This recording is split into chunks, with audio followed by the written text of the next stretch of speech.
Brett, get us started. Who's your garbage person of the week? My garbage person of the week is Donald Trump, because that Florida man just may have doomed a bunch of Floridians to a wet, sad, horrifying death by a hurricane. As this headline reads, meteorologists sound the alarm on Trump administration for cutting key forecasting tool as hurricane season heats up. They're canceling the ingest, processing, and distribution data from something called the Special Sensor Microwave Imager Sounder, or the SMIMS. According to the NOAA, or the National Oceanic and Atmospheric Administration, the service change and termination will be permanent. And meteorologists from around the nation and world are really, I guess the nation are just chiming in, like this tweet from Michael Lowry, who wrote, "A huge blow was dealt to hurricane forecasters this week as a critical tool was abruptly terminated by the Department of Defense and the NOAA. The immediate discontinuation of data from 3 weather satellites will severely impact hurricane forecasts this season and beyond." A former head of the the NIH, went and said things are being taken away all across the forecasting enterprise. This particular one is going to result in delays in the recognition from the National Hurricane Center that storms are strengthening.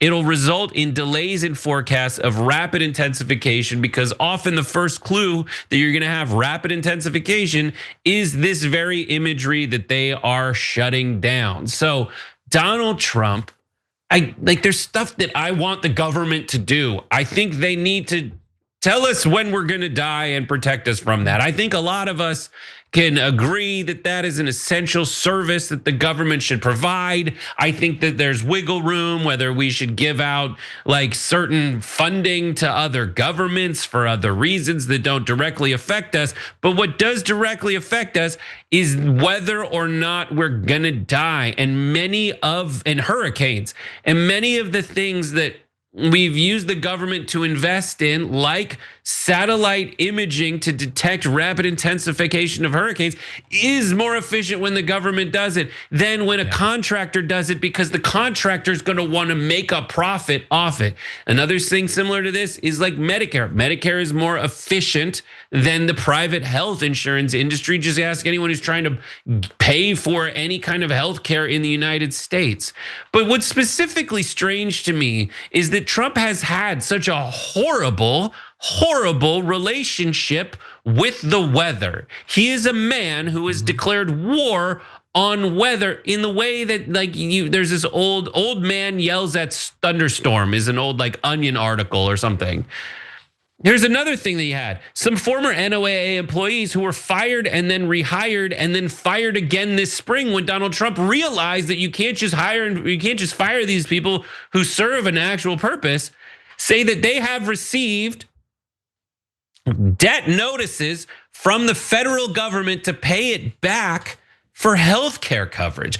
They hired them, they fired them, and then they rehired them and say, "Oh, you owe us money for us firing you for no reason, realizing we needed you and then having to hire them back." And who could forget Donald Trump's interaction with Hurricane Dorian? And much like Dorian Gray, this never gets old. This dude drew a Sharpie to prognosticate the direction a hurricane was moving.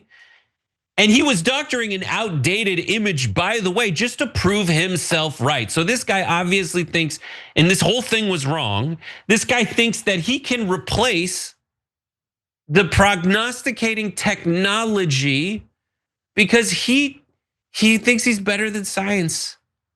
And he's making people's lives less safe. I don't think we need to cut this kind of stuff. And you don't have to take my word for it just because I took a class in college called Weather and Storms, so I know what a cirrus cloud looks like. Listen to the former head of the National Institute of Hurricanes. John? Should I? As an expert, the Sharpie thing, I don't know, of the list of things where even if you knew nothing else, if you just knew that, you'd know everything you need to know that this person should never hold an ounce of power. I think that's in like the top 10. Not because it's the most consequential, but because it's the most wildly immature and dishonest and pathetic. And yet, how many MAGA people was like, that's it at that point? This is substantive, this change. And I think it's a reminder that although Trump and the Republicans have always and will always campaign on being like the only ones that can actually protect us, their government philosophy has always been to ignore the real threats that we're facing, because dealing with those threats would be expensive. Hurricanes, climate overall, those sorts of things. The spread of disease during a pandemic. And instead just delude people with threats that aren't real. You know, that people are coming to trans your kids or whatever, or fluoride in the water. So you get people to hyper focus on things that aren't actually a threat while you open them up to the real threats. And the thing about like the shutting down FEMA thing, the thing about this is it's gonna hurt everybody, but it's gonna hurt red states more. And they don't seem to care. Like, it's not like California is getting racked with hurricanes on a daily basis. It's not like my home state of Connecticut is, oh, they really need the warning.